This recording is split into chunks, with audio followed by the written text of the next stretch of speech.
I'm Miss Jenna, and I'm from the St. Clair County Library System.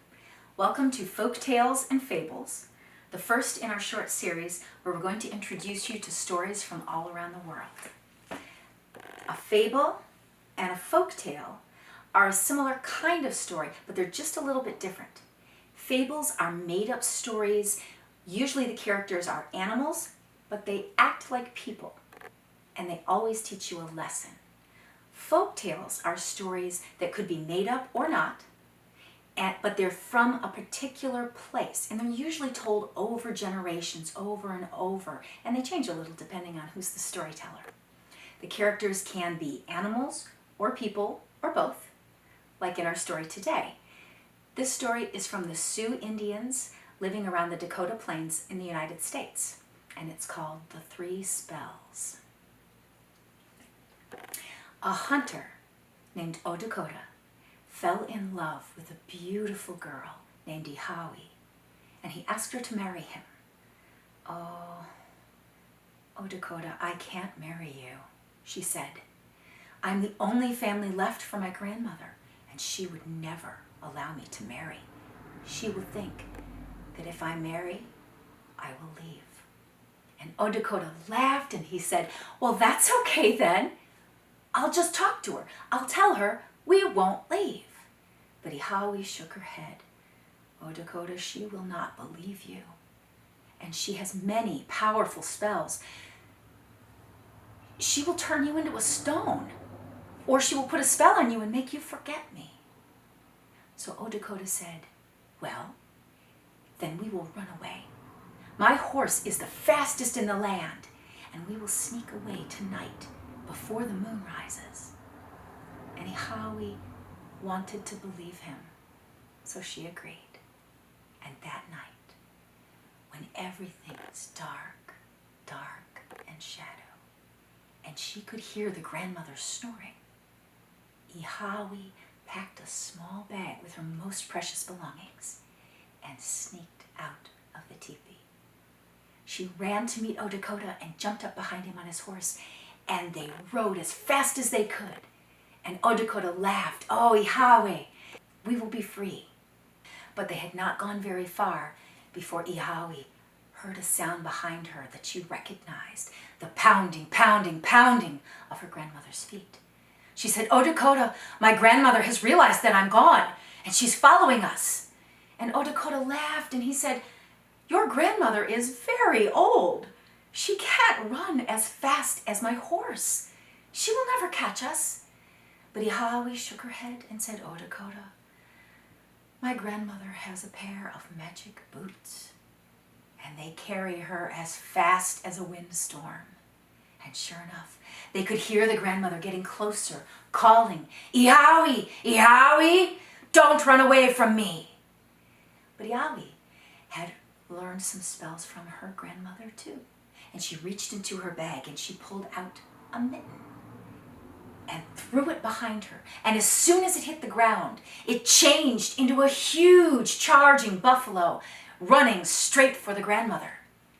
And Odakota laughed, and he said, "Ihawi, your grandmother will not be able to catch us with that buffalo." But Ihawi shook her head and said, "My grandmother knows many powerful spells."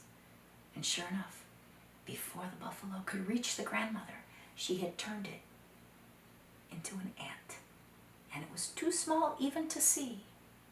And she kept coming, feet pounding, calling out, "Ihawi, Ihawi, don't run away from me." But Ihawi had another spell. She took her comb from her hair and she threw it to the wind, and as soon as she did, a forest sprang out of the ground, growing straight to the sky.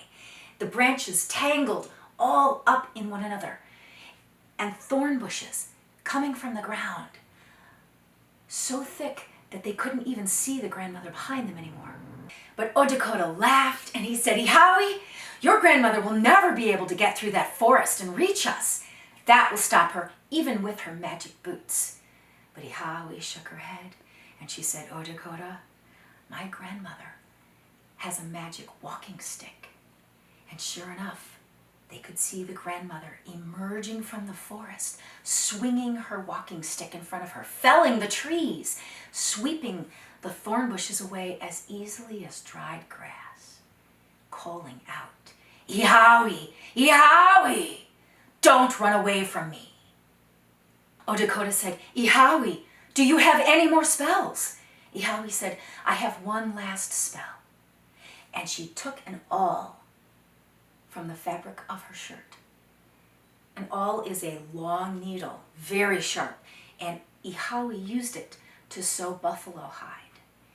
She took her awl and she threw it to the ground behind her. And as soon as she did, it turned into a mountain range, stretching all the way up to the sky with jagged peaks and ice. And Odakota laughed and he said, "Ihawi, your grandmother, even with her magic boots and her walking stick, will not be able to cross that mountain range." But Ihawi shook her head, and sure enough, soon the grandmother was climbing down the other side and had crossed the slopes.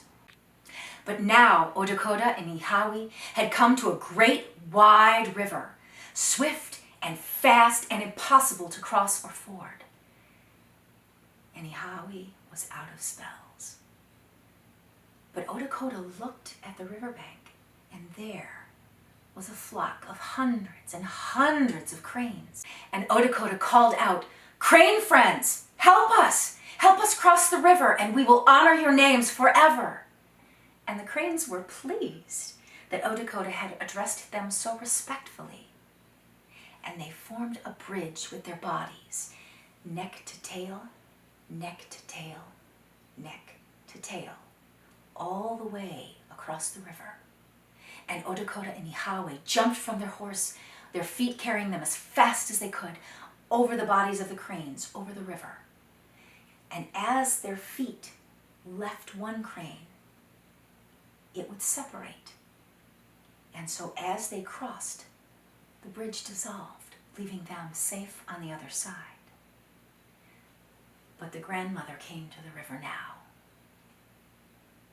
and she saw Odakota and Ihawi on the other side, the river too fast, too swift to cross, even with her magic boots.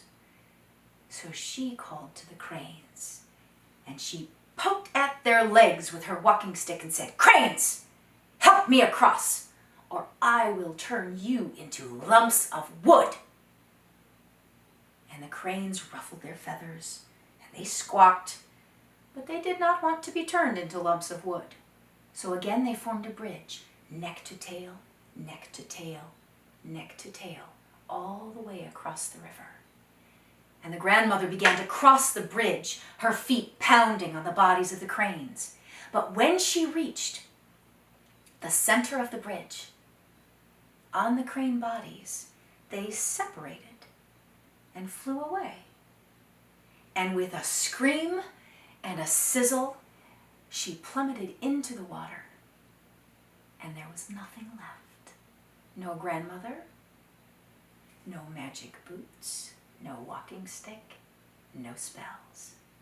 Nothing but Odakota and Ihawi, safe on the other side, free. Thanks for listening to Folktales and Fables. Join us next time. And if you're looking for more stories like this, click on the link below, and we will have a list of the books that you can get in the St. Clair County Library System with stories like this.